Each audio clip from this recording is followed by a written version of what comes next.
Hello friends, ગામઠી કિચનમાં તમારું હાર્દિક સ્વાગત છે। આજે આપણે બનાવીશું તીખા ગાંઠિયા।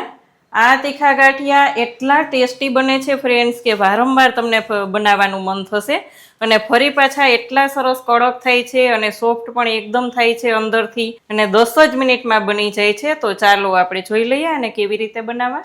500 ગ્રામ બેસનને આપણે ચાળી લીધો છે। અહીંયા આપણે બેસનને ચાળવો ખૂબ જ જરૂરી છે। તેમાં જ આપણે લઈ લેશું 1 ટેબલસ્પૂન નમક, હાફ ટીસ્પૂન હળદર પાવડર, 1 ટેબલસ્પૂન લાલ મરચું પાવડર મારું બે મિક્સ છે, કશ્મીરી અને પટ્ટો। અહીંયા આપણે 1 ટેબલસ્પૂન અજમો લેવાનો છે, હાફ ટીસ્પૂન હિંગ, કલર લીધો છે અહીંયા આપણે ફૂડ કલર ચપટી અને 1 ચપટી ખાવાનો સોડા લીધો છે। તમે જોઈ શકો છો ફ્રેન્ડ્સ, 1 જ ચપટી લેવાનો છે।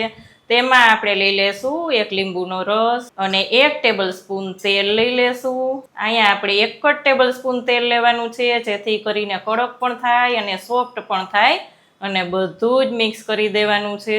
બધું મિક્સ થઈ જાય એટલે આપણે ધીમે ધીમે પાણી એડ કરતું જવાનું છે અને લોટ તૈયાર કરતું જવાનું છે। પાણી થોડું થોડું જ લેવાનું, જેથી કરીને આપણો લોટ ઢીલો ના થઈ જાય। છેલ્લે આપણે 1 ટેબલસ્પૂન તેલ લઈ અને બધું જ કસણી લેવાનું છે। એકદમ સરસથી લોટ કસણી લેવાનો છે, જેથી કરીને આપણા ગાંઠિયા એકદમ સોફ્ટ સરસ બને। અહીંયા આપણે સેવ પાડવાનો સંચો લઈ લીધો છે। તેમાં આપણે ગાંઠિયાની 2 જારી છે, તમે જોઈ શકો છો।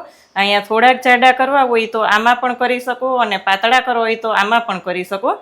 તો અત્યારે આપણે પાતળા ગાંઠિયા કરવાના છીએ, તો એને સંચામાં લઈ અને ગ્રીસ કરી લેશું। આને આપણે સારી રીતે ગ્રીસ કરી લેવાનો છે, જેથી કરીને તેમાં લોટ ચોટે નહીં। થોડો થોડો લોટ લેતું જવાનું અને એકદમ રોલ જેવું વાળતું જવાનું છે। આપણે થોડો કસણી પણ લેશું અને એકદમ સરસ રોલ જેવું વાળી લેશું। અહીંયા તમે જોઈ શકો છો ફ્રેન્ડ્સ કે આપણે લોટ થોડો ઢીલો જ રાખવાનો છે, એકદમ ટાઈટ પણ નથી રાખવાનો અને એકદમ રબડી જેવોય નથી કરી નાખવાનો।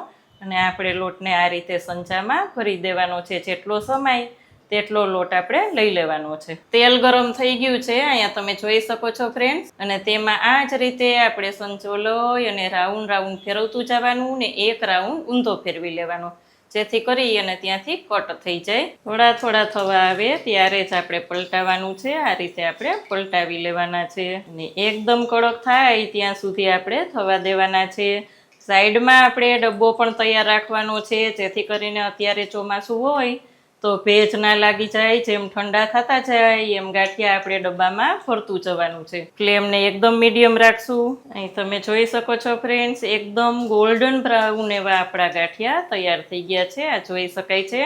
અને આપણે લઈ લેશું અને આ જ રીતે આપણે બીજા ગાંઠિયા પણ તૈયાર કરી લઈએ। ફરી પાછું આપણે સંચાને ગોળ ગોળ તે જ રીતે ઘુમાવવાનો છે, 1 રાઉન્ડ ઊંધો લઈ લેવાનો છે, જેથી કરીને ત્યાંથી કટ થઈ જાય। ફ્લેમનું ખાસ ધ્યાન રાખવાનું, વધારે પડતી હાઈ પણ નથી થવા દેવાની, જેથી કરીને આપણા ગાંઠિયા અંદરથી પણ એકદમ સરસ ચડી જાય। અને વધારે પડતી જો સ્લો રાખીશું તો તેલ કટ થઈ જશે, તેલ ચડી જશે ગાંઠિયામાં, એટલે ફ્લેમનું ખાસ ધ્યાન રાખવાનું। તો આ જ રીતે ફ્રેન્ડ્સ આપણે બધા જ ગાંઠિયા બનાવી લેશું। તો ફ્રેન્ડ્સ આપણા ગાંઠિયા એકદમ સરસ તૈયાર થઈ ગયા છે। અહીંયા તમે જોઈ શકો છો, એકદમ કડક મસ્ત ગાંઠિયા છે અને અંદરથી એટલા જ સોફ્ટ છે। તો તમને આજનો વિડીયો કેવો લાગ્યો તે કોમેન્ટ ચોક્કસ કરજો। કેવી લાગી આજની રેસીપી? જો સારી લાગે તો વિડીયોને લાઈક કરજો, શેર કરજો, ચેનલમાં નવા હોય તો સબસ્ક્રાઈબ કરીને બેલ આઇકોન પ્રેસ કરજો। આવજો ફ્રેન્ડ।